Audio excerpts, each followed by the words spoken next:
ഇന്ത്യയിലെ എല്ലാവരും ധർമ്മസ്ഥല എന്ന സ്ഥലത്തെക്കുറിച്ചാണ് ആവേശത്തോടു കൂടി സംസാരിക്കുന്നത്. നമ്മളും ഇതിനെക്കുറിച്ചൊരു വീഡിയോ ചെയ്തിരുന്നു. ആ സമയത്ത് ഒരുപാട് പേരുടെ ഒരു അഭിപ്രായമായിരുന്നു ഡീറ്റെയിൽഡ് ആയിട്ടൊരു വീഡിയോ ചെയ്യണമെന്നുള്ളത്. അവർക്ക് വേണ്ടിയിട്ടുള്ളതാണ് ഈ പ്രത്യേക വീഡിയോ. ധർമ്മസ്ഥല എന്ന ആത്മീയ സ്ഥലത്ത് സംഭവിക്കാൻ പാടില്ലാത്ത കുറ്റകൃത്യങ്ങൾ, സംഭവിക്കാൻ പാടില്ലാത്ത അതിക്രമങ്ങൾ, ഇങ്ങനെ എത്രയോ ഭയാനകമായ കാര്യങ്ങൾ അവിടെ സംഭവിച്ചിട്ടുണ്ട്. ഇങ്ങനെ വിവിധ തരത്തിലുള്ള കുറ്റാരോപണങ്ങളാണ് ഉയർന്നു വരുന്നത്. അതായത് സാധാരണക്കാർ ഒരുപാട് പേർ വരുന്ന ഈ പുണ്യസ്ഥലത്ത് 100-ലധികം സ്ത്രീകൾ, പ്രത്യേകിച്ച് സ്കൂൾ കുട്ടികൾ, പെൺകുട്ടികൾ ലൈംഗികമായി പീഡിപ്പിക്കപ്പെട്ട് അവരുടെ ശരീരങ്ങൾ ഈ ആത്മീയ സ്ഥലത്തിനടുത്ത് തന്നെ അടക്കം ചെയ്തിട്ടുണ്ട്. ചിലരുടെ മൃതദേഹങ്ങൾ കത്തിച്ചിട്ടുണ്ട്. ഇത് 1-2 വർഷം അല്ല, 20 വർഷത്തിലേറെയായി ഇത് സംഭവിച്ചുകൊണ്ടിരിക്കുന്നു. ഈ ഒരു സ്ഥലത്ത് ഇത്തരത്തിലുള്ള കുറ്റകൃത്യങ്ങൾ സംഭവിച്ചുകൊണ്ടിരിക്കുന്നു. ഇതാണ് കുറ്റാരോപണം. ഇത്രയും കാലം ഈ ഒരു ആത്മീയ സ്ഥലത്ത് നിരവധി ആളുകളും കുടുംബങ്ങളും ആരാധനയൊക്കെ നടത്തി വരുമ്പോൾ, ഇത്തരത്തിലുള്ളൊരു കുറ്റാരോപണം അവിടെ ഇങ്ങനെ ഉയർന്നു വരുമ്പോൾ എല്ലാവർക്കും, കർണാടക ജനങ്ങൾക്കിടയിൽ പോലും ഒരു വലിയ ഞെട്ടലായിരുന്നു സൃഷ്ടിച്ചത്. ഈ ധർമ്മസ്ഥലക്കെതിരെ ആരാണ് ഇത്ര വലിയ ആരോപണം ഉന്നയിച്ചത്? ഇതിനെക്കുറിച്ച് അറിയുന്നതിന് മുൻപ് ആദ്യം ഈ ക്ഷേത്രത്തെക്കുറിച്ച് നമ്മൾ അറിഞ്ഞിരിക്കണം. കർണാടകയിലുള്ള ദക്ഷിണ കന്നഡ ജില്ലയിലാണ് ഈ ഒരു ക്ഷേത്രമുള്ളത്. അതായത് നേത്രാവതി നദീതടത്തിലാണ് ഈ ഒരു മനോഹരമായ ക്ഷേത്രം സ്ഥിതി ചെയ്യുന്നത്. ഏകദേശം ദിവസവും 4000-ലധികം ഭക്തർ ഈ ഒരു ശിവക്ഷേത്രത്തിലേക്ക് വരികയും ആരാധനകൾ നടത്തുകയും ചെയ്യുന്നുണ്ട്. കാലാകാലമായി ജൈന കുടുംബത്തിലുള്ളവരാണ് ട്രസ്റ്റികളായി ഈ ഒരു ക്ഷേത്രം ഇങ്ങനെ നടത്തിക്കൊണ്ടുവരുന്നത്. അങ്ങനെ ഓരോ തലമുറയായി മാറി മാറി 1968 മുതൽ വീരേന്ദ്ര ഹെഗ്ഡെ എന്ന വ്യക്തിയാണ്, അതായത് അദ്ദേഹത്തിന്റെ 19ാം വയസ്സിൽ തന്നെ പൂർണ്ണമായും ഈ ധർമ്മസ്ഥല ക്ഷേത്രത്തിന്റെ ഉത്തരവാദിത്വം അയാൾ ഏറ്റെടുത്തു. ഈ ക്ഷേത്രം മാത്രമല്ല, ഏക്കറുകളോളം വരുന്ന ഭൂമിയും ട്രസ്റ്റിന്റെ കീഴിൽ പ്രവർത്തിക്കുന്ന എല്ലാത്തിന്റെയും പൂർണ്ണ ഉത്തരവാദിത്വവും നിയന്ത്രിക്കുന്നതെല്ലാം ഇയാൾ തന്നെയാണ്. ഇപ്പോൾ ഇത്ര വലിയ ഒരു ആരോപണം ഉന്നയിക്കപ്പെടുന്നുണ്ട്. ഇത്രയും വലിയ കുറ്റകൃത്യങ്ങൾ അവിടെ സംഭവിച്ചു എന്നുണ്ടെങ്കിൽ അതിനർത്ഥം തീർച്ചയായും ഈ കുറ്റകൃത്യങ്ങൾ ശരിക്കും സംഭവിച്ചിട്ടുണ്ടെങ്കിൽ അത് അയാളുടെ അറിവില്ലാതെ സംഭവിച്ചിരിക്കാൻ സാധ്യതയില്ല. കാരണം 1968 മുതൽ തന്നെ അയാളാണ് ഇതിന്റെ എല്ലാം നിയന്ത്രണം ഏറ്റെടുത്തിരിക്കുന്നത്. ഒന്നാമതായി എവിടെ നിന്ന് തുടങ്ങി എന്നറിയണം. 1995 മുതൽ 2014 വരെയും ഈ ഒരു ധർമ്മസ്ഥല എന്ന ക്ഷേത്രത്തിൽ ഒരാൾ ശുചീകരണ തൊഴിലാളിയായി ജോലി ചെയ്യുകയായിരുന്നു. അദ്ദേഹം ഒരു പട്ടികജാതിക്കാരനാണ്. ക്ഷേത്രത്തിലൊക്കെ ജോലി ചെയ്യുമ്പോൾ നല്ല ശമ്പളവും ലഭിക്കുന്നുണ്ട്, മനസമാധാനവും ലഭിക്കുന്നുണ്ട്. ക്ഷേത്രത്തിൽ നിന്ന് തനിക്ക് ധാരാളം അനുഗ്രഹങ്ങൾ ലഭിക്കുമെന്ന വിശ്വാസത്തോടു കൂടി അയാൾ അവിടെ ജോലി ചെയ്യുന്നു. അങ്ങനെ ജോലിക്ക് വന്ന ഈ സ്ഥലത്ത് അദ്ദേഹത്തിന് നിരവധി ഞെട്ടിപ്പിക്കുന്ന അനുഭവങ്ങളാണ് നേരിടേണ്ടി വന്നത്. ആദ്യം ക്ഷേത്രത്തിലെ ജോലികൾ മാത്രം നോക്കിക്കൊണ്ടിരുന്ന വ്യക്തിക്ക് ആ ക്ഷേത്രത്തിലുള്ള അതോറിറ്റീസ്, ട്രസ്റ്റ് മെമ്പേഴ്സ് എല്ലാം പറഞ്ഞത്, നിങ്ങൾക്ക് ചില പ്രധാനപ്പെട്ട ജോലികൾ നൽകാം, ആ ജോലികൾ കൃത്യമായി ചെയ്യണം. എന്തിനു വേണ്ടി ജോലി ചെയ്യണം, എന്ത് ജോലി ചെയ്യണം, ഇങ്ങനെ കൂടുതൽ ചോദ്യങ്ങളൊന്നും ചോദിക്കാൻ പാടില്ല. ഞങ്ങൾ പറയുന്നത് നീ ചെയ്യണം, അത്രമാത്രം. ശരി, നിങ്ങൾ എന്ത് ജോലി പറഞ്ഞാലും ഞാൻ ചെയ്യാം, അതാണല്ലോ എൻ്റെ കടമ. അങ്ങനെ ഇദ്ദേഹത്തിന് അവർ നൽകിയ ജോലി സ്ത്രീകളുടെ ശവശരീരങ്ങൾ സംസ്കരിക്കുന്ന ജോലിയാണ് ഇദ്ദേഹത്തിന് നൽകിയത്. ഈ ഡെഡ് ബോഡി കത്തിക്കണോ സംസ്കരിക്കണോ ഇതൊക്കെ നിങ്ങളുടെ ഇഷ്ടം. എന്നാൽ ഈ ഡെഡ് ബോഡി എങ്ങനെ വന്നു, ഈ പെൺകുട്ടി എങ്ങനെ മരിച്ചു, എന്തിനു വേണ്ടി മരിച്ചു, പെൺകുട്ടി ലൈംഗിക ആക്രമണത്തിന് ഇരയായിട്ടുണ്ടോ ഇല്ലയോ, ഇങ്ങനെയുള്ള യാതൊരു ചോദ്യവും നീ ചോദിക്കാൻ പാടില്ല. ഇങ്ങനെ അദ്ദേഹത്തോട് ആ ജോലി ചെയ്യാൻ ആവശ്യപ്പെടുന്നു. ഭയത്തോടു കൂടിയാണെങ്കിലും അദ്ദേഹം ആ ജോലി ചെയ്യാനും തുടങ്ങി. അപ്പോൾ ആദ്യം സ്ത്രീകളുടെ ശരീരം പൂർണ്ണ നഗ്നമായി ലഭിക്കും. അതിനുശേഷം സ്കൂൾ കുട്ടികളുടെ മൃതദേഹങ്ങൾ ലഭിക്കും. ചില പെൺകുട്ടികളുടെ മൃതദേഹങ്ങൾക്ക് യൂണിഫോം ഉണ്ടാകും. ചില സ്കൂൾ പെൺകുട്ടികളുടെ ശരീരം അർദ്ധനഗ്നയായിരിക്കും. ആ പെൺകുട്ടികളുടെ ശരീരത്തിൽ ഉണ്ടായിരുന്ന മുറിവുകളുടെ വ്യാപ്തി നോക്കുമ്പോൾ, അവരുടെ ജനനേന്ദ്രിയത്തിലെ മുറിവുകളൊക്കെ വെച്ച് നോക്കുമ്പോൾ യാതൊരു സംശയമില്ല, ഇവർ ലൈംഗികമായി ആക്രമിക്കപ്പെട്ടിട്ടുണ്ട്. അതിനുശേഷം ഇവരെ കൊലപ്പെടുത്തിയിട്ടുണ്ട്. അങ്ങനെ കൊല്ലപ്പെട്ട മൃതദേഹങ്ങളെയാണ് തന്റെ പക്കൽ മറവ് ചെയ്യാനായി ഇവർ ഏൽപ്പിക്കുന്നത്. ഒരു ദിവസം ഒരു 10-12 വയസ്സുള്ള പെൺകുട്ടിയുടെ മൃതദേഹം വരുന്നു. അടുത്ത ദിവസം ഒരു സ്ത്രീയുടെ മൃതദേഹം വരുന്നു. അടുത്ത ദിവസം ഒരു കോളേജ് പെൺകുട്ടിയുടെ മൃതദേഹം വരുന്നു. ഇതുപോലെ ഒന്നിന് പുറകെ ഒന്നായി ഇദ്ദേഹത്തിന്റെ പക്കൽ ഇങ്ങനെ മറവ് ചെയ്യാൻ അല്ലെങ്കിൽ കത്തിക്കാനും സംസ്കരിക്കാനും ശവങ്ങൾ ഇങ്ങനെ നൽകിക്കൊണ്ടിരിക്കുന്നു. ചില ഡെഡ് ബോഡീസ് ഇദ്ദേഹം കത്തിക്കുന്നു. ചിലതിനെയൊക്കെ നേത്രാവതി നദീതീരത്ത് കുഴിയെടുത്ത് അവിടെ മറവ് ചെയ്യുന്നു. ഇദ്ദേഹത്തിന്റെ പക്കൽ ഡെഡ് ബോഡീസ് കൊടുത്ത വ്യക്തികൾ പറഞ്ഞിരുന്നത്, ഈ നദീതീരത്ത് നിങ്ങൾ കുഴിയെടുത്ത് ഇവിടെ സംസ്കരിച്ചാൽ ഡെഡ് ബോഡികളൊക്കെ വളരെ പെട്ടെന്ന് തന്നെ അഴുകുമെന്ന്. അപ്പോൾ അവർക്ക് നന്നായി അറിയാം, ഒരു ശരീരം അഴുകിപ്പോയാൽ, അതും വളരെ പെട്ടെന്ന് സംഭവിച്ചാൽ ആ ഡെഡ് ബോഡി ആരുടേതാണെന്നുള്ളത് പിന്നെ കണ്ടെത്താനേ കഴിയില്ല എന്ന് ഈ പണി കൊടുത്തവർക്ക് നന്നായി തന്നെ അറിയാം. അതേ ഇൻസ്ട്രക്ഷൻ ആണ് ഈ ശുചീകരണ തൊഴിലാളിക്കും അവർ നൽകിയത്. അങ്ങനെ തൊഴിലാളിയും കുറച്ചു ദിവസം ഇവർ പറയുന്ന ജോലികളെല്ലാം ഭയത്തോടു കൂടി ചെയ്യുന്നു. പക്ഷേ ദിവസങ്ങൾ ഇങ്ങനെ കഴിയുന്തോറും ഇദ്ദേഹത്തിന് വല്ലാത്തൊരു കുറ്റബോധം വരാൻ തുടങ്ങി. താൻ ഒരു വലിയ കുറ്റകൃത്യം ചെയ്യുന്നതായി അദ്ദേഹത്തിന് തോന്നി തുടങ്ങി. അപ്പോൾ ഈ ശുചീകരണ തൊഴിലാളി ഇദ്ദേഹത്തിന് മുകളിലുള്ളവരോട് പോയി പറയുകയാണ്, എനിക്ക് ഈ ജോലി ഇനി ചെയ്യാൻ കഴിയില്ല എന്ന്. ഇതുവരെയും ഞങ്ങൾ ഒരു ജോലി തരാം, നീ അത് ചെയ്യണം എന്ന് പറഞ്ഞുകൊണ്ടിരുന്നവർ ഇനി നീ ഈ ജോലി ചെയ്തില്ല എന്നുണ്ടെങ്കിൽ നാളെ നിന്റെ മൃതദേഹവും ഇതുപോലെ കുഴിയെടുത്ത് സംസ്കരിക്കുമെന്ന് ഭീഷണിപ്പെടുത്താൻ തുടങ്ങി. നിന്നെ മാത്രമല്ല, നിന്റെ മുഴുവൻ കുടുംബത്തെയും കുഴിച്ചു മൂടുമെന്ന് ഭീഷണിപ്പെടുത്തി. നിന്റെ ജോലി ഞങ്ങൾ പറയുന്നത് അങ്ങ് ചെയ്യുക, ആവശ്യമില്ലാത്ത ചോദ്യങ്ങൾ ചോദിക്കാൻ പാടില്ല എന്ന് അദ്ദേഹത്തെ ഭീഷണിപ്പെടുത്തി പിന്നെ ചെയ്യിപ്പിക്കാൻ തുടങ്ങി. അദ്ദേഹവും തുടർന്ന് പല വർഷം അവർ ചെയ്യുന്ന കുറ്റകൃത്യങ്ങൾക്കെല്ലാം അറിയാതെയാണെങ്കിലും ഒരു പങ്കാളിയായിക്കൊണ്ടിരിക്കുകയായിരുന്നു. അപ്പോൾ ഇദ്ദേഹം പറഞ്ഞതനുസരിച്ച് നോക്കിയാൽ 50% ഡെഡ് ബോഡീസ് കത്തിച്ചിട്ടുണ്ട്, ബാക്കിയുള്ള 50% ആ നദീ തീരത്ത് തന്നെ കുഴിയെടുത്ത് മറവ് ചെയ്തിട്ടുണ്ട്. അപ്പോൾ ഈ ഒരു വ്യക്തിയാണ് ഇതിൽ പ്രധാനമായും പൂർണ്ണമായും ഉൾപ്പെട്ടിരിക്കുന്നത്. കുറച്ചു വർഷങ്ങൾ ഇങ്ങനെ കടന്നു പോകുന്നു. അദ്ദേഹത്തിന് ആ ജോലി സമാധാനത്തോടു കൂടി ചെയ്യാനും സാധിക്കുന്നില്ല, അതിൽ നിന്ന് രക്ഷപ്പെടാനും കഴിയാത്തൊരവസ്ഥ. പുറത്തു പോയാൽ ഒരുപക്ഷെ താനാണ് ഇതെല്ലാം ചെയ്തതെന്ന് തൻ്റെ മേൽ എല്ലാ കുറ്റങ്ങളും ചുമത്താൻ തുടങ്ങും. തന്നെ പോലീസ് പിടിച്ചുകൊണ്ടുപോകുമെന്നുള്ളൊരു ഭയവും അദ്ദേഹത്തിന് എപ്പോഴും വേട്ടയാടുന്നുണ്ടായിരുന്നു. ഇങ്ങനെ വർഷങ്ങൾ കടന്നുപോയി. കുറ്റകൃത്യങ്ങൾ തുടർന്ന് സംഭവിച്ചുകൊണ്ടിരുന്നു. 100 കണക്കിന് സ്ത്രീകളുടെ മൃതദേഹങ്ങൾ അതേ രീതിയിൽ തന്നെ സംസ്കരിക്കപ്പെടുന്നു ആ ക്ഷേത്രത്തിനടുത്തുള്ള നദീതീരത്ത്. ഇങ്ങനെ ഓരോ ശവശരീരങ്ങളായി സംസ്കരിച്ചു കൊണ്ടുവരുമ്പോൾ അവസാനം 2014 വർഷം ഒരു പെൺകുട്ടിയുടെ മൃതദേഹം വരുന്നു. ആ പെൺകുട്ടിയുടെ ശരീരം കണ്ട ഉടനെ അദ്ദേഹം വല്ലാതെ അങ്ങ് ഞെട്ടിപ്പോയി. കാരണം അത് അദ്ദേഹത്തിന്റെ കുടുംബത്തിൽപ്പെട്ട വളരെ അടുത്ത ബന്ധുവിന്റെ ഒരു മകളായിരുന്നു. എത്രയോ പെൺകുട്ടികളുടെ ജീവിതം നശിപ്പിച്ചവൻ അവസാനം എന്റെ വീട്ടിലുള്ള ഒരു കുട്ടിയോട് തന്നെ ഇങ്ങനെ ചെയ്തല്ലോ എന്ന തരത്തിൽ അദ്ദേഹത്തിന് വല്ലാത്ത ദേഷ്യം വരാൻ തുടങ്ങി. പക്ഷെ ഇദ്ദേഹത്തിന്റെ മനസ്സിലുള്ള വേദന എങ്ങനെ പരിഹരിക്കണമെന്നറിയില്ല. ഇവർക്കെതിരെ എങ്ങനെ നടപടി എടുക്കണമെന്നും അറിയില്ല. ഇവരിൽ നിന്നും എങ്ങനെ രക്ഷപ്പെടണമെന്നും അറിയില്ല. അവസാനം അദ്ദേഹം ഒരു തീരുമാനത്തിലെത്തി. ഇനി തനിക്ക് ഈ ജോലി ചെയ്യാൻ സാധിക്കില്ല, ഇത് അവരോട് പറഞ്ഞാൽ തന്നെ ജീവനോട് വിടുകയില്ല. അതിനാൽ ഈ നാട് വിട്ട് തന്നെ മറ്റെവിടേക്കെങ്കിലും ഓടി രക്ഷപ്പെടാം. അദ്ദേഹം മാത്രമല്ല, മുഴുവൻ കുടുംബത്തെയും കൊണ്ട് 2014 വർഷം ആ പട്ടണം വിട്ട് തന്നെ എവിടേക്ക് ഓടിപ്പോയി. വടക്കേ അറ്റത്ത് എവിടെയോ ചെന്ന് ഒളിച്ച് ജീവിക്കാൻ തുടങ്ങി. പക്ഷെ എപ്പോഴും ഈ ജീവനെ ഭയന്നുകൊണ്ട് തന്നെ ജീവിക്കാൻ തുടങ്ങി. കാരണം ഈ മാനേജ്മെന്റിലുള്ള ആളുകൾ തന്നെ കണ്ടുപിടിച്ചാൽ തന്നെയും കൊല്ലുമെന്നുള്ളൊരു ഭയം അദ്ദേഹത്തിനുണ്ട്. 1 വർഷം 2 വർഷമോ അല്ല, 11 വർഷം അദ്ദേഹം ആ ഭയത്തോടു കൂടി തന്നെ ജീവിച്ചു. എന്നാൽ എത്ര ദിവസം ഇതുപോലെ ഭയത്തോടു കൂടി ജീവിക്കാൻ സാധിക്കും? അവസാനം അതിനൊരു തീരുമാനം ഉണ്ടാക്കണം. ജീവിതത്തിൽ താൻ ചെയ്ത പാപങ്ങൾക്ക് പ്രായശ്ചിത്തം വേണമെന്ന് അദ്ദേഹം ആഗ്രഹിച്ചു. അങ്ങനെ അവസാനം 2025 ജൂലൈ മാസത്തിൽ അദ്ദേഹം ഒരു തീരുമാനമെടുത്തു. ഞാൻ നേരെ പോലീസ് സ്റ്റേഷനിലേക്ക് പോകും, സംഭവിച്ച കാര്യങ്ങളെല്ലാം പറയണം. ഇതുവരെയും ഞാൻ എന്തെല്ലാമാണോ ചെയ്തത്, ആരാണ് എന്നോട് ചെയ്യാൻ പറഞ്ഞത്, അതിൽ എന്റെ റോൾ എന്താണ്, ഇക്കാര്യങ്ങളെല്ലാം ഞാൻ പറയാൻ പോകുന്നു. അങ്ങനെ ജൂലൈ മാസം 4-ാം തീയതി ഇദ്ദേഹത്തിന്റെ അഭിഭാഷകർ 2 പേരെയും കൊണ്ട് നേരെ പോലീസ് സ്റ്റേഷനിലേക്ക് പോകുന്നു. സ്റ്റേഷനിലേക്ക് ചെന്ന് 100 കണക്കിന് സ്ത്രീകളെ ഞാൻ ഈ നദീതീരത്ത് അടക്കം ചെയ്തു എന്ന് പറഞ്ഞു. ഈ ഒരു കംപ്ലൈന്റ് എഴുതി കൊടുത്തത് മാത്രമല്ല, ഈ പരാതി എഴുതുന്നതിന് മുൻപ്, ആ സ്റ്റേഷനിലേക്ക് പോകുന്നതിന് മുൻപ് തന്നെ ആ നദിയിലേക്ക് ചെന്ന് താൻ കുഴിച്ചിട്ട ചില സ്ത്രീകളുടെ മൃതദേഹം, അവരുടെ അസ്ഥികൂടം പുറത്തേക്ക് എടുത്ത് സ്റ്റേഷനിലേക്ക് തെളിവിനായി എടുത്തുകൊണ്ടുവന്നു. ഇങ്ങനെ ഈ കംപ്ലൈന്റ് കണ്ട ഉടനെ ധർമ്മസ്ഥല പോലീസ് വകുപ്പ് തന്നെ അങ്ങ് ഞെട്ടിപ്പോയി. ഒരു കൊലപാതകമാണെങ്കിൽ തന്നെ അത് എത്ര വലിയ കാര്യമാണ്. ആ ഒരു കേസ് പരിഹരിക്കാൻ എത്ര വർഷം പാടുപെടണം, നീതി ലഭിക്കാൻ എത്ര വർഷമെടുക്കും. എന്നാൽ ഇവിടെ 100-150 സ്ത്രീകളെ കൊന്നിട്ടുണ്ട്, ഞാനത് അടക്കം ചെയ്തു എന്നൊക്കെ പറയുമ്പോൾ പോലീസിന് എന്തായിരിക്കും മാനസികാവസ്ഥ? മുഴുവനായും അവർ ഞെട്ടിപ്പോയി. പോലീസ് FIR ഫയൽ ചെയ്തു. ഇത് സംഭവിച്ചത് ജൂലൈ മാസം 5-ാം തീയതിയായിരുന്നു. ഈ വ്യക്തി പോലീസ് സ്റ്റേഷനിലേക്ക് വരുന്നതിന് മുൻപ് തന്നെ തന്റെ ജീവനൊരു ഭീഷണി ഉള്ളതുകൊണ്ട് മുഖം, ശരീരം എല്ലാം മറയ്ക്കാനായി കറുത്ത വസ്ത്രം ധരിച്ചിരുന്നു. കാരണം ഇത്ര വലിയൊരു കാര്യം വെളിപ്പെടുത്തിയാൽ അത് എത്രത്തോളം കുഴപ്പങ്ങൾ സൃഷ്ടിക്കും, എത്ര വലിയ ആളുകളായിരിക്കും അകപ്പെടുക.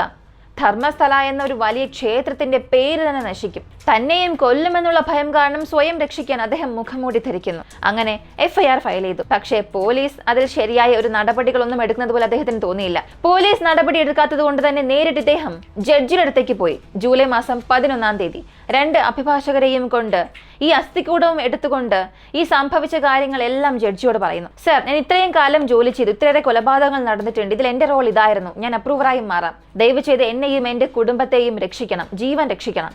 എന്നെ ആരാണ് ഇങ്ങനെയെല്ലാം ചെയ്യാൻ പറഞ്ഞത്? എന്നെല്ലാം എത്ര കൊലപാതകങ്ങൾ ചെയ്തു എന്നുള്ള എല്ലാ വിവരങ്ങളും എൻ്റെ പക്കലുണ്ട്, ഞാൻ എല്ലാം കൃത്യമായി തന്നെ പറയാം എന്ന് ആ ശുചീകരണ തൊഴിലാളി ജഡ്ജിയോട് പറഞ്ഞു. കോടതിയിൽ ഈ ഒരു കാര്യം പറഞ്ഞപ്പോൾ ആ കോടതി തന്നെ സ്തംഭിച്ചു പോയി. ഈ കർണാടക കോടതിയിൽ ഇത്രയേറെ വർഷത്തിൽ ഒരുപാട് കേസുകൾ കൈകാര്യം ചെയ്തിട്ടുണ്ടാകും. എന്നാൽ ആരും ഇതുവരെയും ഇത്തരം ഒരു സംഭവത്തെക്കുറിച്ചും കുറ്റസമ്മതത്തെക്കുറിച്ചും പറഞ്ഞിട്ടുമില്ല, ആരും കേട്ടിട്ടുമില്ല. ഇതിനെക്കുറിച്ച് മാധ്യമങ്ങളിൽ പറയുന്ന ഒരു സിദ്ധാന്തം, ഈ വ്യക്തി ഒരു അസ്ഥിക്കൂടം കൊണ്ടുവന്നല്ലോ, അപ്പൊ ഇദ്ദേഹം പറഞ്ഞതുപോലെ അത് ആ നദീതീരത്ത് കുഴിച്ചിട്ടതാണോ, അല്ലെങ്കിൽ അസ്ഥിക്കൂടം കുഴിച്ചിട്ട് എത്ര വർഷമായി, ഇങ്ങനെയുള്ള ടെസ്റ്റുകളൊക്കെ നടത്താനായി ഒരു ആന്ത്രോപോളജിസ്റ്റിനെ കോടതി അസൈൻ ചെയ്തു. എന്നാൽ അതിനിടെ തന്നെ ഫോറൻസിക് എക്സ്പേർട്ടിനെ ആരോ തട്ടിക്കൊണ്ടുപോയി. ഇങ്ങനെയും ചില വിവരങ്ങൾ പറയുന്നുണ്ട്. ഇവയെല്ലാം വെച്ച് നോക്കുമ്പോൾ നമുക്ക് മനസ്സിലാകുന്ന ഒരു കാര്യം, കുറ്റകൃത്യം നടന്നിട്ടുണ്ടോ ഇല്ലയോ എന്നുള്ളത് നമുക്ക് മാറ്റിവെക്കാം. എന്നാൽ സത്യത്തിൽ അത് സംഭവിച്ചിട്ടുണ്ടെങ്കിൽ ഈ ഒരു കുറ്റകൃത്യത്തിന്റെ പിന്നിൽ ഒരു വലിയ സമ്പന്ന കൂട്ടം തന്നെയുണ്ട്, അല്ലെങ്കിൽ ഒരുപാട് സ്വാധീനമുള്ള, ഒരുപാട് പണമുള്ള വ്യക്തിയുണ്ട്. തീർച്ചയായും അവർ തന്റെ പണം കൊണ്ടും കഴിവ് കൊണ്ടും പോലീസുകാരെ വിലയ്ക്ക് വാങ്ങാനും സാധ്യതയുണ്ട്. അങ്ങനെയാണെങ്കിൽ പോലും ഒരു സാധാരണ ശുചീകരണ തൊഴിലാളി കുറ്റബോധം തോന്നി പോലീസിനോടും കോടതിയോടും അപേക്ഷിക്കുകയും ചെയ്യുകയാണ്. നഷ്ടപ്പെട്ട എല്ലാ ജീവനുകൾക്കും നീതി വേണമെന്ന് യാചിച്ചു. ഇപ്പൊ നമുക്ക് എല്ലാവർക്കും ഒരു ചോദ്യം വരാം, ഇദ്ദേഹം ഇത്രയേറെ പറയുന്നുണ്ട്, അപ്പൊ അവിടെ ചെന്നത് കുഴിച്ചു നോക്കിയാൽ മനസ്സിലാകുമല്ലോ എന്നൊക്കെ ചോദിച്ചാൽ, ഇത് അങ്ങനെ സാധാരണ ഒരു കൃഷി ചെയ്യാനായി കുഴിയെടുക്കുന്നത് പോലെയല്ല. ഇതിന് പിന്നിൽ ധാരാളം നിയമ നടപടികളുണ്ട്. എന്നാൽ ഈ ഒരു കേസിൽ നിർഭാഗ്യകരമായ കാര്യം എന്തെന്നാൽ, ഇയാൾ പോലീസിനെയും സമീപിച്ചു, കോടതിയെയും സമീപിച്ചു. ഒരു മാസമായി ഇദ്ദേഹം പോരാടുന്നുണ്ട്. യഥാർത്ഥത്തിൽ ഇതൊരു ധനികർ സംബന്ധിക്കുന്ന കേസ്, അല്ലെങ്കിൽ സെലിബ്രിറ്റി സംബന്ധിക്കുന്ന ഒരു കേസ് ആണെങ്കിൽ ഉടൻ തന്നെ അതുമായി ബന്ധപ്പെട്ട് കോടതിയിൽ നിന്നും ഒരു അനുമതി ലഭിക്കുകയും കുഴിച്ച് നോക്കുകയും ചെയ്യും. എന്നാൽ ഈ ഒരു കേസിനെ സംബന്ധിച്ചിടത്തോളം ഇത്രയധികം കുറ്റസമ്മതം നടത്തിയാൽ കൂടിയും, ഒരുപാട് തെളിവുകൾ നൽകിയാലും ഈ ഒരു കേസിന്റെ പുരോഗതി വളരെ മന്ദഗതിയിലാണ്. സാധാരണ നമ്മുടെ മാധ്യമങ്ങൾക്കിടയിൽ ബ്രേക്കിംഗ് ന്യൂസ് എന്ന രീതിയിൽ ഒന്നുമല്ലാത്ത ചെറിയ കാര്യത്തെ പോലും അങ്ങനെ വീർപ്പിച്ച് കാണിച്ചുകൊണ്ടിരിക്കും. 1 മണിക്കൂർ അങ്ങനെ ലൈവിൽ പോയിക്കൊണ്ടിരിക്കും. പക്ഷേ ഇത് എത്ര പ്രധാനപ്പെട്ട കാര്യമാണ്. എത്ര ന്യൂസ് ചാനൽസ് ഇതിനെക്കുറിച്ചൊക്കെ സംസാരിച്ചിട്ടുണ്ടാകും. വളരെ ചുരുക്കം മാത്രം. സത്യത്തിൽ ഈ പത്രപ്രവർത്തകരുടെ പക്കൽ നിന്നോ മാധ്യമങ്ങളുടെ പക്കൽ നിന്നോ ഈ ഒരു കേസിന് യാതൊരു സപ്പോർട്ടും ലഭിക്കുന്നില്ല. അതുകൊണ്ട് നമ്മുടെ യൂട്യൂബേഴ്സും ചെറിയ ചെറിയ ചാനൽസൊക്കെയാണ് ഈ വാർത്ത പുറത്തേക്ക് കൊണ്ടുവരാൻ തുടങ്ങിയത്. അതുകൊണ്ടാണ് പൊതുജനങ്ങളിലേക്ക് ഈ ഒരു വാർത്ത എത്തുകയും ഇപ്പോൾ ജനങ്ങൾക്കിടയിൽ വലിയൊരു കോളിളക്കം സൃഷ്ടിക്കുകയും ചെയ്തത്. ഇതിനുശേഷം എല്ലാവരുടെ പക്കൽ നിന്നും ഒരു സമ്മർദ്ദം വരാൻ തുടങ്ങി. ഈ വ്യക്തി എന്താണ് പറയുന്നതെന്ന് ശ്രദ്ധാപൂർവം കേൾക്കണം, ഇത് ശരിക്കും അന്വേഷിക്കുക, അദ്ദേഹം പറയുന്നത് സത്യമാണോ കള്ളമാണോ എന്ന് കണ്ടെത്തുക.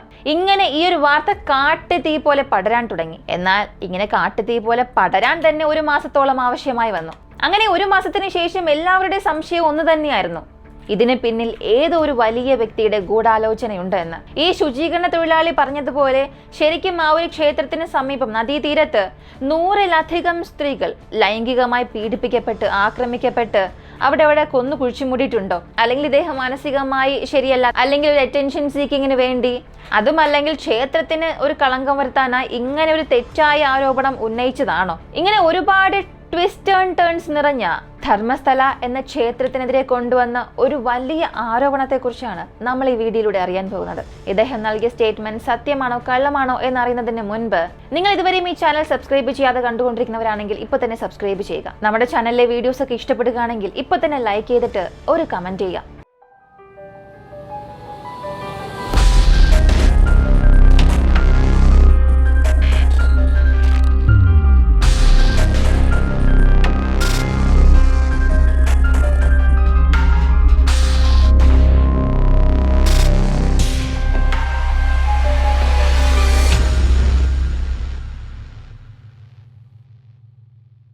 ഒരു ക്ഷേത്രത്തിന്മേൽ ഇത്രയും വലിയൊരു കുറ്റാരോപണം നടത്തുമ്പോൾ അതിന് സപ്പോർട്ടീവായി ചില കാര്യങ്ങൾ ആവശ്യമാണ്. ഇപ്പോൾ ഈ ഒരാളുടെ കുറ്റസമ്മതം മാത്രം മതിയോ എന്ന് നോക്കുമ്പോഴാണ് നമുക്കിവിടെ മറ്റൊരു സംശയം വരുന്നത്. 100-150 സ്ത്രീകൾ ഇതുപോലെ കൊല്ലപ്പെട്ടിട്ടുണ്ടെങ്കിൽ അവരുടെ കുടുംബാംഗങ്ങൾ അന്വേഷിച്ചില്ലേ, അല്ലെങ്കിൽ അവർ പരാതി നൽകിയിട്ടുണ്ടാകില്ലേ?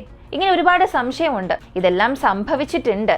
ഇപ്പോൾ ശുചീകരണ തൊഴിലാളി ഉന്നയിക്കുന്ന ഈ ഒരു കുറ്റാരോപണത്തെ പിന്തുണയ്ക്കുന്ന രീതിയിലും ചില കാര്യങ്ങൾ സംഭവിക്കാൻ തുടങ്ങി. CBIയിൽ സ്റ്റെനോഗ്രാഫറായി ജോലി ചെയ്യുന്ന സുജാത എന്ന സ്ത്രീ മാധ്യമങ്ങളെ അഭിസംബോധന ചെയ്ത് സംസാരിച്ചു. ഒരാൾ ഈ ഒരു ക്ഷേത്രത്തിന് നേരെ ഇങ്ങനൊരു കുറ്റാരോപണം നടത്തിയല്ലോ, അപ്പോൾ എനിക്കും തോന്നുന്നത് 2003-ൽ എൻ്റെ മകൾ ഈ ക്ഷേത്രത്തിലേക്ക് പോയിരുന്നു. ഇന്നുവരെയും എൻ്റെ മകളെ കണ്ടെത്താൻ കഴിഞ്ഞില്ല. ഒരു പക്ഷേ എന്റെ കുട്ടിയും ഈ 100 കണക്കിന് അടക്കം ചെയ്ത സ്ത്രീകളിൽ എന്റെ മകളും ഉണ്ടായേക്കാം. അവർ പറഞ്ഞത് എന്റെ മകൾ കോളേജിൽ MBBS പഠിക്കുകയായിരുന്നു. അവളുടെ പേര് അനന്യ. 2003 വർഷം ധർമ്മസ്ഥല എന്ന ഈ ക്ഷേത്രത്തിലേക്ക് കോളേജിൽ നിന്നും യാത്ര വന്നു. എല്ലാവരും വന്ന സമയത്ത് സുഹൃത്തുക്കൾ എല്ലാവരും ഷോപ്പിങ്ങിന് പോയി. എന്റെ മകൾ മാത്രം ക്ഷേത്രത്തിലേക്ക് പോയിട്ടുണ്ട്. അങ്ങനെ ക്ഷേത്രത്തിലേക്ക് പോയ മകളെ കാണാതായി. സുഹൃത്തുക്കളെല്ലാം പല വഴിയിൽ തിരഞ്ഞു, കണ്ടെത്താനായില്ല. അവളുടെ അമ്മയോടും ഇക്കാര്യം അറിയിക്കുന്നു. അമ്മയും ക്ഷേത്രത്തിലേക്ക് ഓടി വന്ന് മകളെ അന്വേഷിക്കാൻ തുടങ്ങി, കണ്ടെത്താനായില്ല. അവിടെ ഉണ്ടായിരുന്ന ചില ദൃക്സാക്ഷികൾ പറയുന്നത് ആ ക്ഷേത്രത്തിലെ ചില പ്രധാനപ്പെട്ട സ്ഥാനമുള്ള വ്യക്തികളുടെ കൂടെ പെൺകുട്ടി പോകുന്നത് ഞങ്ങൾ കണ്ടു എന്ന്. ഈ വിവരത്തോടു കൂടി അവർ പോലീസ് സ്റ്റേഷനിലേക്ക് പോയി ഒരു പരാതി നൽകി. എന്നാൽ അപ്പോൾ പോലും ഈ ഒരു കംപ്ലൈന്റ് ആരും അംഗീകരിക്കാൻ തയ്യാറായില്ല. അവരും ഈ മകളെ കണ്ടുപിടിക്കാൻ ഒരുപാട് ശ്രമിക്കുന്നു. അവസാനം വരെയും കണ്ടെത്താൻ സാധിച്ചില്ല. ഇപ്പൊ അവർ പറയുന്നത് അങ്ങനെ മകളെ കണ്ടെത്തുന്നത് വരെ ധർമ്മസ്ഥല എന്ന സ്ഥലം വിട്ട് ഞാൻ എവിടെയും പോകില്ല എന്ന രീതിയിൽ അവർ കാത്തിരുന്നു. അങ്ങനെ ഒരു ദിവസം 4-5 ആളുകൾ അവിടെ വന്ന് അവരെ ഭീഷണിപ്പെടുത്താൻ തുടങ്ങി. നിങ്ങളുടെ മകൾ തിരിച്ചു വരുമോ ഇല്ലയോ എന്നൊന്നും അറിയില്ല, നിങ്ങൾ ഇപ്പൊ തന്നെ ഗ്രാമം വിട്ടു പോകണമെന്ന് ആവശ്യപ്പെട്ടു. അവരും കഴിയില്ല എന്ന് പറഞ്ഞു. ഈ വന്നവരെല്ലാം തുടർന്ന് അവരെ കഠിനമായി ഇങ്ങനെ ആക്രമിക്കാൻ തുടങ്ങി. തലക്കേറ്റ പരിക്ക് കാരണം അവർ കോമയിലേക്ക് പോയി. 4-5 മാസം കഴിഞ്ഞ് ഇവർ ഉണർന്നു നോക്കുമ്പോൾ ബാംഗ്ലൂർ ആശുപത്രിയിലായിരുന്നു. അപ്പൊ ഇന്നുവരെയും അനന്യ കാണാതായി എന്നുള്ളൊരു മിസ്സിംഗ് റിപ്പോർട്ടുണ്ട്. പക്ഷെ ഇതൊരു കോൾഡ് കേസാണ്. അപ്പൊ ഈ അമ്മയുടെ പ്രസ്താവന അനുസരിച്ച് നോക്കിയാൽ തന്റെ മകളെയും ഇവിടെയുള്ള ഏതോ വ്യക്തികൾ തന്നെ ക്രൂരമായി പീഡിപ്പിക്കുകയും അവളെയും കൊന്ന് അവിടെ തന്നെ കുഴിച്ചു മൂടിയിട്ടുണ്ട്. അങ്ങനെ ഈ ശുചീകരണ തൊഴിലാളി നൽകിയ ഈ ഒരു സ്റ്റേറ്റ്മെന്റിന് ശേഷം ആദ്യമായി പുറത്തു വന്നൊരു കേസായിരുന്നു ഇത്. അതിനുശേഷം 2012 ഇതേ ധർമ്മസ്ഥലയിലുള്ള സൗജന്യ എന്നൊരു പെൺകുട്ടിയെ കാണാതായി. അവളെ തിരയാൻ തുടങ്ങി. അടുത്ത 2-3 ദിവസത്തിൽ തന്നെ ആ ഒരു പെൺകുട്ടി ലൈംഗികമായി പീഡിപ്പിക്കപ്പെട്ട് നദീതീരത്ത് നിന്ന് മൃതദേഹമായിരുന്നു അവളെ കണ്ടെത്തിയത്. പക്ഷെ ഇതുവരെയും സൗജന്യ ആരാണ് കൊന്നത് എന്നറിയില്ല. അങ്ങനെ സൗജന്യയുടെ കേസും പുറത്തു വരാൻ തുടങ്ങി. അപ്പോ ഈ 100 പെൺകുട്ടികളുടെ മരണത്തിന് ഉത്തരവാദി ആരാണോ അതേ വ്യക്തി തന്നെയായിരിക്കണം സൗജന്യയുടെ മരണത്തിനും കാരണക്കാർ. ഇങ്ങനെ ഈ കേസിനെ കുറിച്ചും സംസാരിക്കാൻ തുടങ്ങി. അതുപോലെ 1980കളിലോ 90കളിലോ ആ ഏരിയയിലുള്ള ഒരു കമ്മ്യൂണിസ്റ്റ് നേതാവ് തന്റെ കാണാതായ മകളെ തിരഞ്ഞു. അദ്ദേഹത്തിന്റെ മകളെയും സമാനമായ രീതിയിൽ പീഡിപ്പിക്കപ്പെട്ട് നദീതീരത്ത് നിന്ന് മൃതദേഹമായിരുന്നു കണ്ടെത്തിയത്. അവരും ഒരുപാട് പ്രതിഷേധം നടത്തി. ഇപ്പോഴും കമ്മ്യൂണിസ്റ്റ് നേതാവിന്റെ മകൾക്ക് നീതി ലഭിച്ചിട്ടില്ല. അതുപോലെ ധർമ്മസ്ഥലയിലുള്ള ഒരു സ്കൂളിൽ ജോലി ചെയ്യുന്ന ഒരു അധ്യാപകയ്ക്കും സമാനമായ ഒരു അനുഭവം ഉണ്ടായി. അതിൽ അബദ്ധത്തിൽ ഭർത്താവിനെ അറസ്റ്റ് ചെയ്ത് ജയിലിലേക്ക് അയച്ചു. അവസാനം അദ്ദേഹം നിരപരാധിയാണെന്നും പറഞ്ഞ് വിട്ടയച്ചു. ഇങ്ങനെ ഇതുപോലെ നിരവധി കുറ്റകൃത്യങ്ങൾ ആ ഗ്രാമത്തിൽ നടന്നിട്ടുണ്ട്. ഇവയ്ക്ക് പുറമെ ഒരുപാട് പ്രതിഷേധങ്ങളും പൊട്ടിപ്പുറപ്പെട്ടു. ഒരുപാട് പേരെ കാണാതായ പരാതികളും രജിസ്റ്റർ ചെയ്തിട്ടുണ്ട്. എല്ലാം സംഭവിച്ചിട്ടുണ്ട്. പക്ഷേ അതിന്റെ പുരോഗതി എന്താണെന്ന് ചോദിച്ചാൽ അവിടെയായി ചില കാര്യങ്ങൾ ആരെയൊക്കെയോ ബോധിപ്പിക്കാനായിട്ട് ചെയ്യും. അവസാനം അതിനെ കോൾഡ് കേസാക്കി മാറ്റും. എന്നാൽ എപ്പോഴാണ് ഈ ശുചീകരണ തൊഴിലാളി കംപ്ലൈന്റ് നൽകിയത് അതിനുശേഷം എല്ലാവർക്കും ഒരു ഭയം വരാൻ തുടങ്ങി. 20 വർഷത്തിന് മുൻപ് 10 വർഷത്തിന് മുൻപൊക്കെ എന്റെ മകളെ കാണാതായല്ലോ, എന്റെ മകളെയും ഇതുപോലെ തന്നെ കൊന്നു കുഴിച്ചു മൂടിയിട്ടുണ്ടാകുമോ? എത്രയോ പേർ മിസ്സിംഗ് കംപ്ലൈന്റ് കൊടുത്തിട്ടുണ്ട്, എത്രയോ പേർ കംപ്ലൈന്റ് നൽകിയിട്ടില്ല. അങ്ങനെ കംപ്ലൈന്റ് നൽകിയവർ, നൽകാത്തവർ, മക്കളെ നഷ്ടപ്പെട്ടവർ എല്ലാവർക്കും ഒരു ഉത്കണ്ഠ വരാൻ തുടങ്ങി. നമ്മുടെ മക്കളുടെ അവസാന നിമിഷവും അത്ര ക്രൂരമായിരുന്നിട്ടുണ്ടാകുമോ? ഇങ്ങനൊരു ഭയം, ഉത്കണ്ഠയായിരുന്നു വരാൻ തുടങ്ങിയത്. ഇപ്പോൾ ഈ കേസിനെ സംബന്ധിച്ചിടത്തോളം ഇത്ര വലിയൊരു കുറ്റസമ്മതം നടന്നിട്ടും ആ വ്യക്തി കയ്യിലൊരു അസ്ഥിക്കൂടമായി വന്നിട്ട് കൂടിയും ഇപ്പോഴും ആ സ്ഥലം നേരിട്ട് ചെന്ന് അവിടെ ഇങ്ങനെയുള്ള അസ്ഥിക്കൂടങ്ങൾ ഉണ്ടോ ഇല്ലയോ എന്ന് തിരയാനുള്ള ഒരു അന്വേഷണം പോലും ആരംഭിച്ചിട്ടില്ല. ഒരു പുരോഗതിയും ഇല്ല. കാരണം സമ്പന്നരും ശക്തരുമായ വ്യക്തികൾ അല്ലെങ്കിൽ ഈ കേസ് ശരിക്കും വെളിച്ചത്ത് വന്നാൽ തങ്ങൾ ഈ കേസിൽ കുടുങ്ങുമെന്ന് ഭയപ്പെടുന്നവർ ഈ ഒരു കേസ് മുന്നോട്ട് പോകുന്നതിനെ തടസ്സപ്പെടുത്തുന്നു. എങ്കിലും ചില നല്ല മാധ്യമങ്ങൾ, ചില യൂട്യൂബേഴ്സ് ഒക്കെ ഈ കേസിനെ കുറിച്ചുള്ള കാര്യങ്ങൾ പുറത്തു കൊണ്ടുവന്നതുകൊണ്ട്, ജനങ്ങൾക്കിടയിലും ഈ ഒരു കേസ് റീച്ച് ആയതുകൊണ്ട്, ഇന്ത്യ മുഴുവനും ഈ ഒരു കേസിനെ കുറിച്ച് ചർച്ച ചെയ്യപ്പെട്ടത് കാരണം കർണാടക ഗവൺമെന്റിനും ഒരു വലിയ സമ്മർദ്ദം വരാൻ തുടങ്ങി ഈ ഒരു കേസ് പരിഹരിക്കണമെന്ന്. സാധാരണ ഗവൺമെന്റ് ആദ്യം എന്ത് ചെയ്തിട്ടുണ്ടാകണം? SIT സ്പെഷ്യൽ ഇൻവെസ്റ്റിഗേഷൻ ടീമിനെ രൂപീകരിച്ച് ശരിക്കും ഈ ഒരു ആരോപണം ശരിയാണോ തെറ്റാണോ എന്നുള്ളത് കണ്ടെത്തണമായിരുന്നു. ഇത് കള്ളമായിരിക്കാൻ സാധ്യതയില്ല. കാരണം അദ്ദേഹം ഈ ഏറ്റുപറച്ചിൽ നടത്തിയപ്പോൾ തന്നെ പറഞ്ഞൊരു കാര്യം, സാർ, ഞാൻ ഒരു തെറ്റായ കുറ്റാരോപണം നടത്തിയാൽ അതിന്റെ പരിണിത ഫലങ്ങൾ എന്തായിരിക്കുമെന്ന് എനിക്ക് നന്നായി തന്നെ അറിയാം. ജീവിതകാലം മുഴുവനും ഞാൻ ജയിലിലായിരിക്കേണ്ട സാഹചര്യം ഉണ്ടാകും. ഞാൻ പറഞ്ഞത് ശരിക്കും സത്യമാണ്. ഇതിന് ശേഷം എന്ത് അനന്തരഫലം വന്നാലും അത് നേരിടാൻ ഞാൻ തയ്യാറാണ്. എന്റെ ജീവൻ പോയാൽ പോലും ഈ കൊല്ലപ്പെട്ട സ്ത്രീകൾക്ക് നീതി ലഭിക്കണം, അതിലെനിക്ക് ദൃഢനിശ്ചയമുണ്ട്. ഇങ്ങനെയാണ് അദ്ദേഹം പറഞ്ഞത്. അപ്പൊ അദ്ദേഹം ഇത്രത്തോളമൊക്കെ പറയുമ്പോഴും എന്തുകൊണ്ട് സർക്കാർ നടപടി എടുക്കാൻ ഇത്രയും വൈകുന്നു എന്നുള്ള ഒരു നിരാശ ജനങ്ങൾക്കിടയിൽ വരാൻ തുടങ്ങി. അവസാനം ഈ പ്രശ്നം കർണാടക സംസ്ഥാനത്തെ വനിതാ കമ്മീഷനിൽ എത്തിയതിനു ശേഷം ഇതുപോലുള്ള നിരവധി സംഘടനകളിൽ നിന്നും സമ്മർദ്ദം വന്നതിന് ശേഷം കർണാടക സർക്കാർ ഒരു SIT സ്പെഷ്യൽ ഇൻവെസ്റ്റിഗേഷൻ ടീമിനെ ഫോം ചെയ്തു. ആ സ്ഥലത്തേക്ക് ചെന്ന് നമുക്ക് കുഴിച്ചു നോക്കാം. അദ്ദേഹം പറഞ്ഞതനുസരിച്ച് ഏത് സ്ഥലത്ത് എത്ര ആഴത്തിൽ ഞാൻ കുഴിച്ചിട്ടുണ്ട്, എല്ലാ കാര്യങ്ങളും എനിക്കറിയാം എന്നാണ് പറഞ്ഞത്. അതുകൊണ്ട് തന്നെ ഈ സ്ഥലങ്ങളെല്ലാം കൃത്യമായി എന്നെ കൊണ്ട് പറയാൻ സാധിക്കും. ആരാണ് എന്നെ കൊണ്ട് ഇതെല്ലാം ചെയ്യിപ്പിച്ചത്, ഐഡന്റിറ്റി പോലും എന്നെ കൊണ്ട് വെളിപ്പെടുത്താൻ സാധിക്കും. എന്റെ ജീവൻ നിങ്ങൾ രക്ഷപ്പെടുത്തിയാൽ മാത്രം മതി എന്നാണ് ഈ ഐ വിറ്റ്നസ് പറയുന്നത്. അപ്പൊ അദ്ദേഹം പറയുന്നതനുസരിച്ച് അദ്ദേഹത്തിന്റെ ജീവിതം വലിയൊരു അപകടത്തിലാണ്. ഒരുപക്ഷെ അദ്ദേഹം മരിച്ചുപോയി എന്ന് ചിന്തിക്കുക. ഈ കേസ് പിന്നെ ഒന്നുമല്ലാതായി പോകും. അതുകൊണ്ടാണ് അദ്ദേഹത്തിന്റെ ഐഡന്റിറ്റി, പേര്, മുഖം ഒന്നും തന്നെ ആർക്കും അറിയില്ല. അദ്ദേഹത്തിന്റെ ജീവൻ രക്ഷിക്കാനും അഭിഭാഷകർ കഠിനമായി തന്നെ ശ്രമിക്കുന്നുണ്ട്. ഇനി പ്രത്യേക അന്വേഷണ സംഘം അവിടെ അന്വേഷണം ആരംഭിക്കും. ഒരു പക്ഷേ ഈ വ്യക്തിയുടെ കൺഫെഷൻ ഇതെല്ലാം വെച്ചുകൊണ്ട് ആദ്യം അദ്ദേഹം പറഞ്ഞ ഈ ഒരു സ്ഥലം അവർ കുഴിച്ചു നോക്കാനാണ് സാധ്യത. ഇനി ഇദ്ദേഹം നൽകിയ പ്രസ്താവന അനുസരിച്ച് നോക്കിയാൽ ഒരു പക്ഷേ ഈ ഒരു കൊലപാതകം നടന്ന 15, 20, 25 വർഷം അതിന് മുകളിലുമാകാൻ സാധ്യതയുണ്ട്. പിന്നെ ഈ മൃതദേഹങ്ങളിൽ പകുതിയും കത്തിച്ചു എന്നാണ് പറയുന്നത്, ദഹിപ്പിച്ചു എന്നാണ് പറഞ്ഞത്. കത്തിച്ചു കളഞ്ഞാൽ പിന്നെ നമുക്കതൊന്നും ചെയ്യാൻ സാധിക്കില്ല. പകുതി മാത്രമാണ് താൻ കുഴിച്ചിട്ടതായും പറയുന്നു. അങ്ങനെ അദ്ദേഹം പറഞ്ഞ ഈ ബാക്കിയുള്ള 50% ലഭിക്കുന്ന ഈ ശവശരീരങ്ങളുടെ അല്ലെങ്കിൽ റിമൈൻസിനെയൊക്കെ പരിശോധിക്കുകയാണെങ്കിൽ അതുവഴി നമുക്ക് ഈ കേസ് മുന്നോട്ട് കൊണ്ടുപോകാൻ സാധിക്കും. അപ്പോ ഫോറൻസിക് സംഘത്തിന് ഈ കേസിനെ ശക്തിപ്പെടുത്താൻ കഴിയുമോ? ഈ പെൺകുട്ടികളുടെ ഐഡന്റിറ്റി കണ്ടെത്താൻ സാധിക്കുമോ? അവസാനം അവരുടെ നിമിഷങ്ങൾ എങ്ങനെയായിരുന്നു, അവരെങ്ങനെ കൊല്ലപ്പെട്ടു, ഇങ്ങനെയുള്ളതെല്ലാം കണ്ടെത്താൻ കഴിയുമോ എന്നുള്ളതിനെ കുറിച്ചൊക്കെ നമുക്കിപ്പോൾ അറിയാം. ഇപ്പോൾ ഈ വ്യക്തി പറയുന്നത് ശരിയാണ് എന്ന് ചിന്തിക്കാം. അവിടെ ചെന്ന് നമ്മൾ കുഴിച്ചു നോക്കുകയാണ്. ഇത് ഫോറൻസിക്കിൽ പാത്തോളജിസ്റ്റ് ആണ് ചെയ്യുക. മനുഷ്യന്റെ അസ്ഥികളെ കുറിച്ചൊക്കെ പഠിക്കുന്നവർ. പിന്നെ അതൊരു നദീതടമായതിനാൽ ചില ആർക്കിയോളജിസ്റ്റും അവിടെ ഉണ്ടാകും. ആർക്കിയോളജിസ്റ്റും ആന്ത്രോപോളജിസ്റ്റും ഇവരെല്ലാവരും ചേർന്നാണ് ആ മണ്ണ് കുഴിച്ചു നോക്കുക. അത് കുഴിച്ചെടുക്കാനും ഒരു ടെക്നിക്സ് ഒക്കെ ഉണ്ടാകും.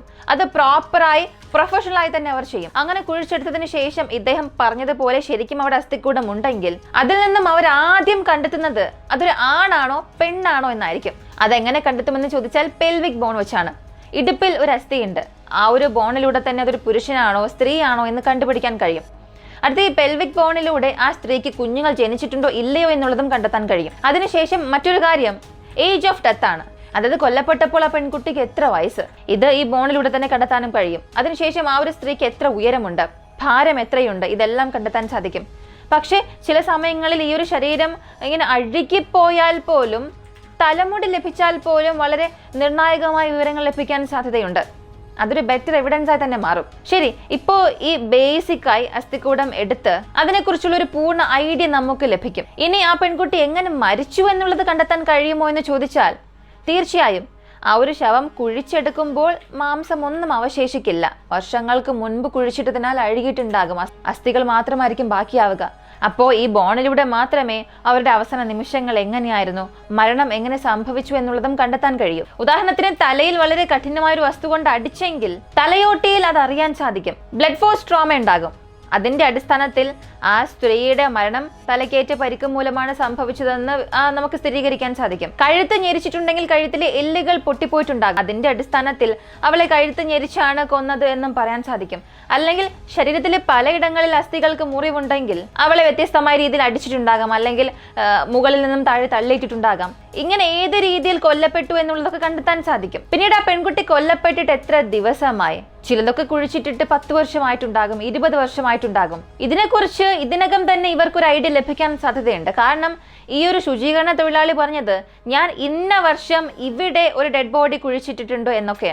അങ്ങനെ അവിടെയുള്ള അസ്ഥികൂടം എടുത്ത് പരിശോധിച്ചാൽ അദ്ദേഹം പറയുന്നതുമായി മാച്ച് ആകുന്നുണ്ടോ ഇല്ലയോ എന്നുള്ളതും അറിയാൻ സാധിക്കും. അടുത്ത് വളരെ പ്രധാനപ്പെട്ട ഒരു കാര്യം, മരിക്കുന്നതിന് മുൻപ് അവളോട് ആരെങ്കിലും തെറ്റായി പെരുമാറിയിട്ടുണ്ടോ എന്നുള്ളതാണ്. ഇതെങ്ങനെയാണ് കണ്ടെത്താൻ സാധിക്കുക? ആ പെൺകുട്ടിയുടെ മാംസം ഒന്നും അവശേഷിക്കുന്നില്ല. കൊലയാളിയുടെ ബയോളജിക്കൽ മെറ്റീരിയലും അവിടെ ഉണ്ടാകാൻ പോകുന്നില്ല. വെറും അസ്ഥികൾ മാത്രമേ ഉണ്ടാവുകയുള്ളൂ.